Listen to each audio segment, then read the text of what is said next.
हमें पढ़ना भी है, हमें औरों को पढ़ाना भी है, कि पढ़ते रहना है, हमें इस लायक बनना है. कोई भी आहे का फक्त माता स्वयंपाक करायच्याच कामाची आहे, फक्त ब्रह्मभोजन बनवा किंवा टोली बनवा नाही. कोणी आलं तर ते सोडून द्यायचं. ये बाई मी तुला समजून सांगतो, हे समजून सांगायचं पूर्ण की तू कोण आहेस. ते म्हणून मी काय शांताबाई. शांताबाई तर तुझ्या शरीराचं नाव आहे.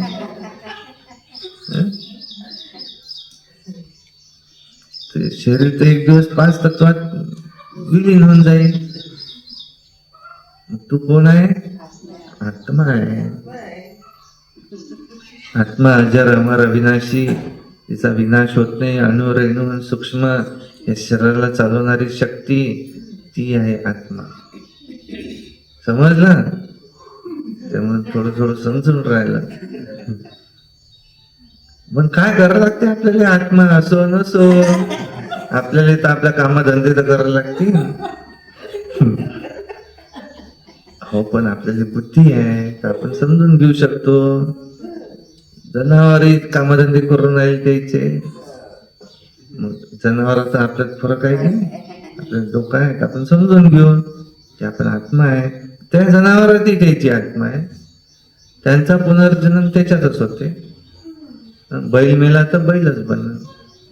आणि माणूस जर शरीर सोडेल तर तो माणूस बाई होऊ शकते. मनुष्य योनीतच जाईल. समजलं. ते म्हणून समजलं. सांग आपण कुठून आलो म्हणतात. म्हणजे मुसाफिर खाना आहे. आपण परमधाम मधून आलो. ते म्हणून पण कुठूनही आलो तर आपल्याला काय करावं लागते समजून घे. वापसही जायचं आहे. शरीर सोडशील एक दिवस. अंतमते सो गती होत असते. पुढची गती आहे. शरीर सुटल्यानंतरही काहीतरी आहे.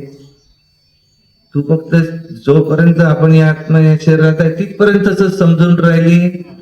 त्याच्या पुढेही आहे अजून. त्याच्यासाठी समजून घेणं आवश्यक आहे. कसं आहे काय. मग सांग बा थोडस काय. त्याच्या पहिली तुझा दुसरा जन्म झाला होता. आता तू शांताबाई आहेस. आता पुढे अजून कुठं जाशील. ह्या जन्मातल्या कर्मानुसार तुझा जन्म होईल पुढचा.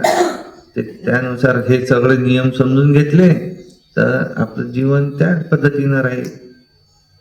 मग आपण कुठून आलो. आपण परमधाम मधून आलो. मग तिथं परमपिता शिव परमात्मा आहे परमधाम मध्ये. मग तिथं आहे तर मी काय करू. आपल्याला काय फायदा द्यायचा. म्हणजे तर माझ्या कामधंदे आहेतच. ते सुटतील काय. सुटू शकत. कारण तो सुख शांतीचा दाता आहे. त्याच्यापासून वरसा मिळतो. तो आपला बाप आहे. तो बाप कसा आहे. गीत बनवलं ना. ईश्वर अल्लाह तेरो नाम, सबको सन्मति दे भगवान. सबको सन्मति दे भगवान. सारा जग तेरी संतान. सारा जग तेरी संतान. आहे ना गीता आहे बनवलेलं. काय म्हटलंय की हम सब कौन है. आपकी संतान. परम पिता परमात्मा तो आपल्या सगळ्यांचा पिता आहे. पिता होगा पिता. कोणी राष्ट्रपिताही असेल पण त्यांनी कोणाला आठवण केलं. त्या पित्याला आठवण केलं. त्यांनी हे राम म्हणून त्यावेळेस कोणाला आठवण केलं होतं. परमात्म्याला आठवण केलं होतं. तर तो आपला पिता आहे. त्यांचं पूर्ण नाव आहे परमपिता शिव परमात्मा. आणि ते गीता ज्ञानदाता आहे. आणि ते आपले पिता आहेत. त्यांना आठवण करा. तर as you think so you become. जसा आपण विचार करू तसं आपण बनू. त्यांना आठवण करा. तर त्यांच्यात जी पॉवर आहे ती आपल्यात येणं सुरू होईल. आपलं जीवन बदलेल. आपली थिंकिंग पॉवर बदलेल. आपण शक्तिशाली बनू. सगळ्यात मोठी शक्ती या जगात कोणती आहे. आत्म्याची शक्ती आहे. बाहुबल नाही. बाहुबल से तुम दुनिया सारे विश्व पर राज्य स्थापित नहीं कर सकते. तुम किसी का शरीर झुका सकते, उसका मन नहीं झुका सकते. सबसे बड़ी ताकत है ये मन की शक्ती है, आत्मा की शक्ती है. महात्मा गांधी दिसून तर राहिले हातात काडी आहे, म्हणून राहिले की सगळ्या इंग्रजांना वापस पाठवेल. तर ती ताकद कोणती आहे? ज्यांना उभं राहता येत नाही, हातात काडी घ्यायला लागते, आणि ते म्हणून राहिले पूर्ण इंग्रजांना वापस पाठवेल. बाहुबल से ये नहीं हो सकता. आत्मिक बळ आणि दोन फक्त दिव्य गुणांचा वापर केला, सत्य अहिंसा. सगळ्या दैवी गुणांचा वापर केला असता तर किती शक्तिशाली बनले असते. तो बाबा अभी हमें दैवी गुण भर रहे हैं. मग त्यांना घेऊन गेले. सृष्टी चक्र आहे. आपण परमधाम मधून इथं कधी आलो होतो? आपण सत्युगात आलो होतो. तिथं आपण 8 जन्म घेतले. त्रेतायुगात आपण 12 जन्म घेतले. द्वापरयुगात आपण 21 जन्म घेतले. द्वापरयुगापासून आपण भक्ती सुरू केली. कलियुगात ती भक्ती अतिमध्ये गेली आणि तमोप्रधान सुद्धा होत गेली. आणि आता कलियुगाचा अंत आहे. कलियुगामध्ये 42 जन्म घेतले. 83 झाले. 8, 12, 21, 42. आता सध्या युग कोणतं सुरू आहे? संगम युग. शांताबाई तिला जर समजलं तर ती थोडी हॅवाक होईल की सध्या तर कलियुग चालू आहे. नाही, समजून घे, सध्या संगम युग सुरू आहे. 1936 पासून सुरू झालं होतं. 100 वर्षांचं हे संगम युग आहे आणि 2036 मध्ये संपेल.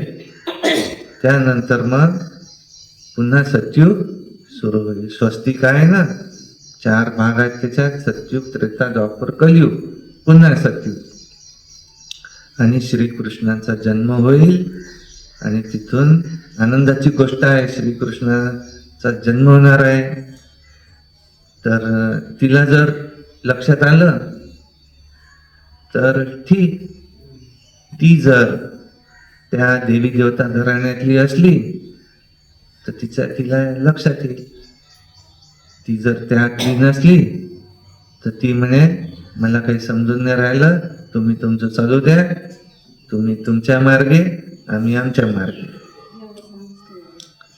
तिला जर म्हटलं येत जा मग रोज मुरली ऐकायला, ध्यान करायला, हो सांगतो ना मी तुम्हाला, हो नाही म्हणणार, आणि ते काही डबल येणार. आणि ती त्यातली असली तर नाही, तिला सांगाच नाही लागत तेवढं. तेच विचारते, हे काय आहे, हे काय आहे, हे काय. खोदून खोदून विचारते आणि सर्व समजून घेते बरोबर. असं आहे. कारण जो प्यासा होगा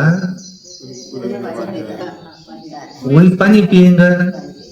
जो प्यासा है ही नहीं, उसको कितना ही पानी पिलाओ, उसकी वो प्यासी नहीं है, हमारी वो प्यास थी.